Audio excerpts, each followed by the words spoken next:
ओम नमः शिवाय। शिव शंकर भोलेनाथ भोलेनाथ। हर हर महादेव। शिव शंकर। श्री शिवाय नमस्तु। श्री शिवाय नमस्तु। हर हर महादेव। शिव शंकर। ओम नमः शिवाय।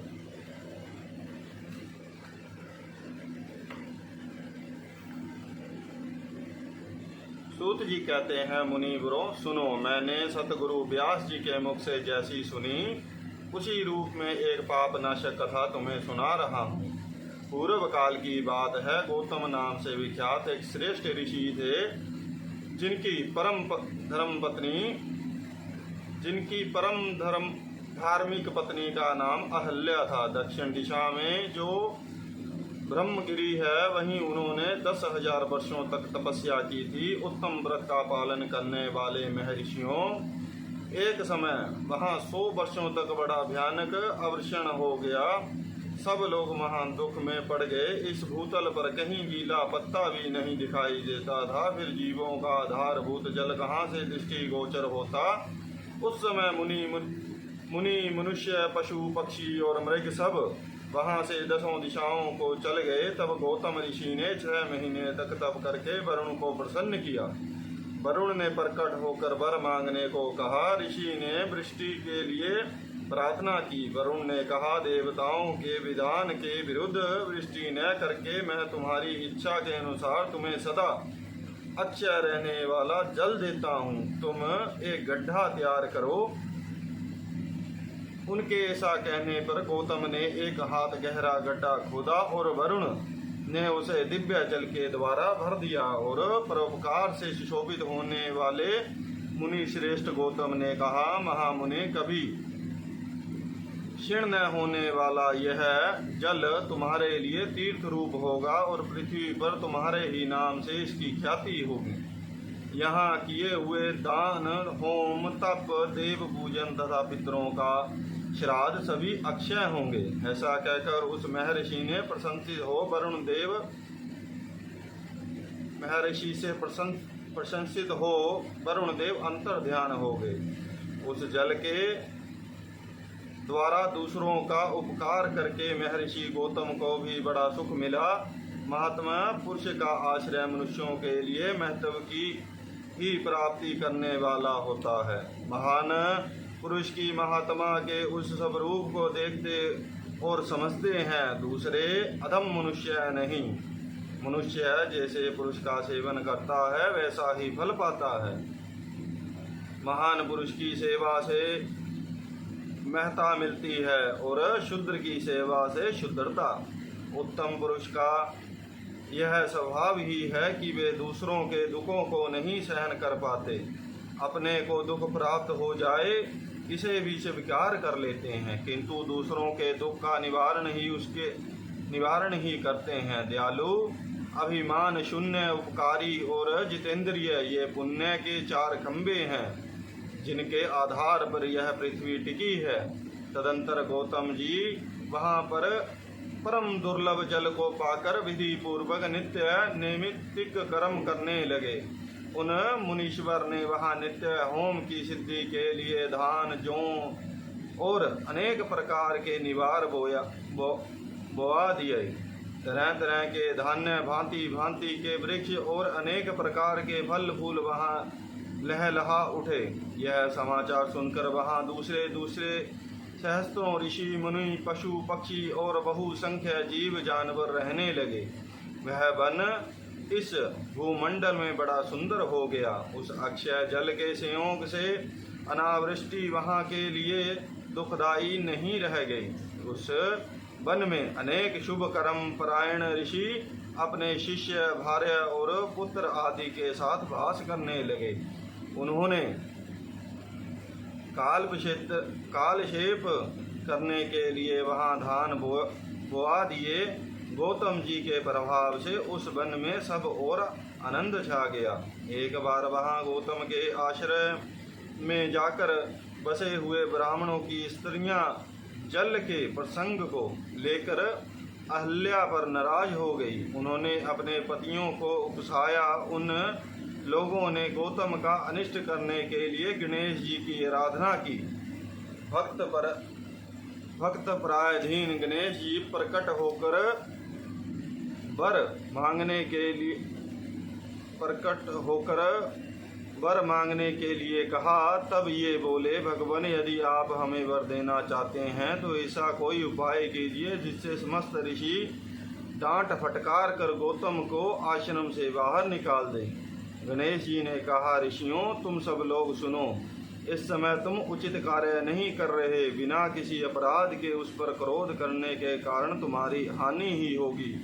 जिन्होंने पहले उपकार किया हो उन्हें यदि दुख दिया जाए तो वह अपने लिए हितकारक नहीं होता।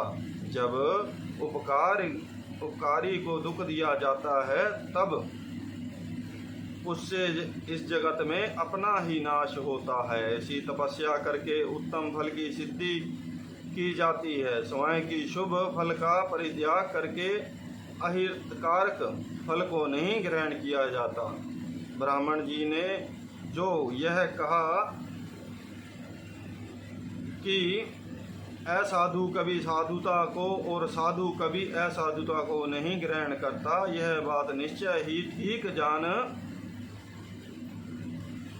ओम नमः शिवाय शंभु जान पड़ती है। पहले उकसाने के कारण जब तुम लोगों को दुख भोगना पड़ा था तब महर्षि गौतम ने जल की व्यवस्था करके तुम्हें सुख दिया, परंतु उस समय तुम सब लोग उन्हें दुख ही दे रहे हो।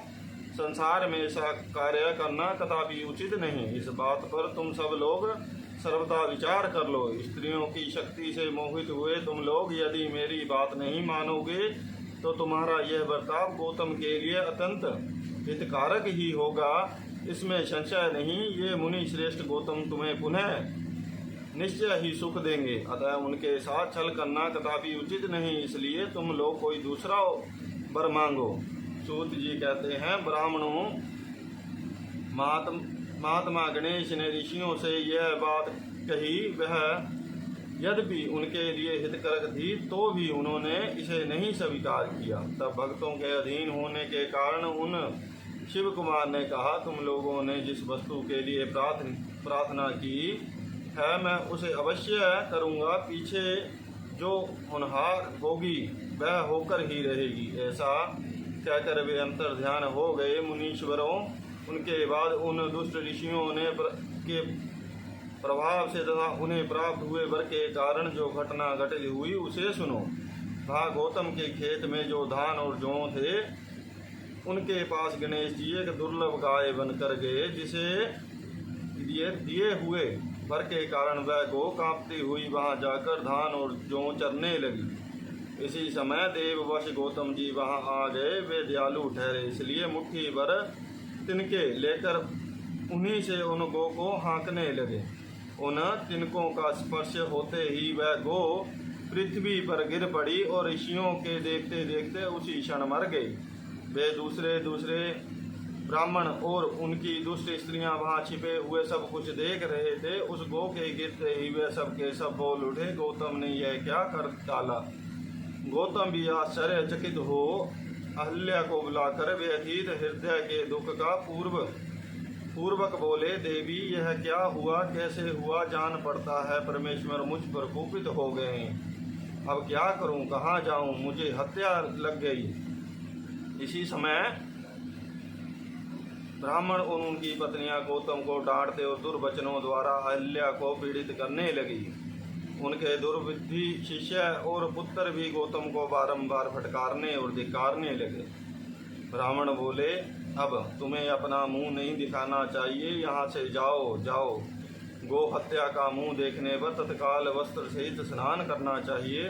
जब तक तुम इस आश्रम में रहोगे तब तक अग्निदेव और पितर हमारे दिए हुए किसी भी हव्य कव्य को ग्रहण नहीं करेंगे। इसलिए पापी गो हत्यारे, तुम परिवार सहित यहाँ से अनत्र चले जाओ, विलंब न करो। सूत जी कहते हैं, ऐसा कहकर उन सब ने उन्हें पत्थरों से मारना आरंभ किया। वे गालियां दे देकर गौतम और अहल्या को सताने लगे। उन दुष्टों के मारने और धमकाने पर गौतम बोले, मुनियों मैं यहाँ से अनत्र जाकर रहूँगा। ऐसा कहकर गौतम उस स्थान से तत्काल निकल गए और उन सबकी आज्ञा से एक कोस दूर जाकर उन्होंने अपने लिए आश्रम बनाया। वहाँ भी जाकर उन ब्राह्मणों ने कहा, जब तक तुम्हारे ऊपर हत्या लगी है तब तक तुम्हें कोई यज्ञादि कर्म नहीं करना चाहिए। किसी भी वैदिक वेद यज्ञ या पितृ यज्ञ के अनुष्ठान का तुम्हें अधिकार नहीं रह गया। मुनिवर गौतम उनके कथनानुसार किसी तरह एक पक्ष बिताकर उस दुख से दुखी हो बारंबार उन मुनियों से अपनी शुद्धि के लिए प्रार्थना करने लगे। उनके दीन भाव से प्रार्थना करने पर उन ब्राह्मणों ने कहा, गौतम तुम अपने पाप को प्रकट करते हुए 3 बार सारी पृथ्वी की परिक्रमा करो, फिर लौट कर यहाँ 1 महीने तक व्रत करो। इसके बाद इस ब्रह्मगिरी की 101 परिक्रमा करने के पश्चात तुम्हारी शुद्धि होगी। अथवा यहाँ गंगा जी को ले आकर उन्हीं के जल से स्नान करो तथा 1 करोड़ पार्थिव लिंग बनाकर महादेव जी की आराधना करो। फिर गंगा में स्नान करके इस पर्वत की 11 बार परिक्रमा करो। तत्पश्चात 100 घड़ों के जल से पार्थिव शिवलिंग को स्नान कराने पर तुम्हारा उद्धार होगा। उन ऋषियों के इस प्रकार कहने पर गौतम ने बहुत अच्छा कहकर उनकी बात मान ली। वे बोले, मुनिवरों, मैं आप श्रीमानों की आज्ञा से यहाँ पार्थिव पूजन तथा ब्रह्मगिरी की परिक्रमा करूँगा। ऐसा कहकर मुनि श्रेष्ठ गौतम ने उन पर्वत की परिक्रमा करने के पश्चात पार्थिव लिंगों का निर्माण करके उनका पूजन किया। साध्वी अहल्या ने भी साथ रहकर वह सब कुछ किया। उस समय शिष्य परिशिष्य उन दोनों की सेवा करते थे। बोल शंकर भगवान की जय। हर हर महादेव। शिव शंभु भोले नाम भोले सदा। ओम नमः शिवाय। ओम नमः शिवाय। श्री शिवाय नमस्ते। श्री शिवाय नमस्ते। हर हर महादेव। शिव शंभु।